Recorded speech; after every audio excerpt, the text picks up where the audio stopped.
Hello दोस्तों, मैं सरोज कुमार रांची झारखंड से मेरे यूट्यूब चैनल स्पेलिंग मास्टर में आपका स्वागत है। दोस्तों, आज मैं आपके लिए डिफ़िकल्ट वर्ड्स में वर्ब्स यानी कि क्रिया शब्द लाया हूं। दोस्तों, जिन शब्दों के अंत में बी से ब, जी से ग, वी से व, एम से म, एन से न, एल से ल, आर से र, ज द और vowels A E I O you आता है, उनमें डी या ईडी का उच्चारण ड होता है। तो दोस्तों, सबसे पहले हम डी या ईडी से अंत होने वाले शब्दों का प्रोनाउंसिएशन करेंगे और अंत में इसके स्पेलिंग पर बात करेंगे। तो दोस्तों, चलिए शुरू करते हैं। You repeat after me.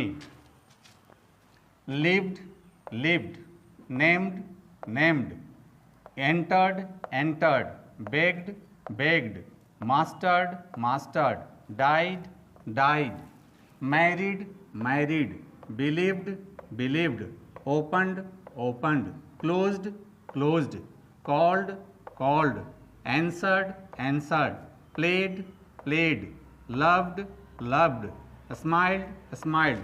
तो दोस्तों, आपको भी इन शब्दों का इसी प्रकार से प्रोनाउंसिएशन करना है। दोस्तों, अब आते हैं स्पेलिंग पर। स्पेलिंग के लिए मैंने 4 शब्द लिए हैं। पहला है एंटर्ड, दूसरा है बेग्ड, तीसरा है मास्टर्ड, चौथा है डाइड।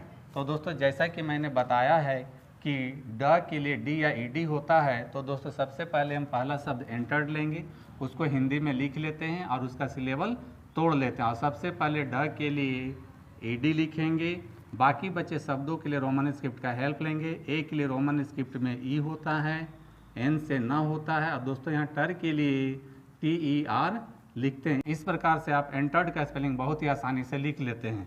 अब आते हैं दूसरे शब्द बेग्ड पर, और सबसे पहले ड के लिए ईडी लिख लेते हैं, बाकी बचे शब्दों के लिए रोमन स्क्रिप्ट का हेल्प लेंगे। बी से ब होता है, ए की मात्रा के लिए ई लिखेंगे, जी से ग होता है। दोस्तों, मैंने स्पेलिंग के रूल्स के बारे में जिस वीडियो में बताया था, उसमें मैंने बताया था कि जिस क्रिया शब्द का रूप सीवीसी फॉर्म में होगा, सीवीसी फॉर्म यानी कि कॉन्सोनेंट वॉवल कॉन्सोनेंट के रूप में होगा, उसका लास्ट लेटर डबल हो जाता है, तो यहाँ जी डबल हो जाएगा। इस प्रकार से आप बेग्ड का भी स्पेलिंग आसानी से लिख लेते हैं। अब आते हैं तीसरे शब्द मास्टर्ड पर, और सबसे पहले ड के लिए ईडी लिख लेते हैं, बाकी बचे शब्दों के लिए रोमन स्क्रिप्ट का हेल्प लेंगे।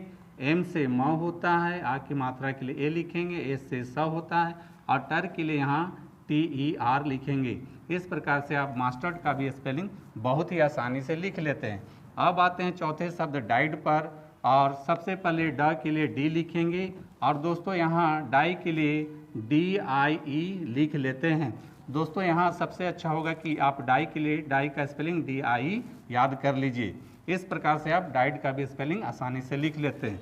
तो दोस्तों, आपको भी इन शब्दों का इसी प्रकार से स्पेलिंग लिखने की कोशिश करनी चाहिए।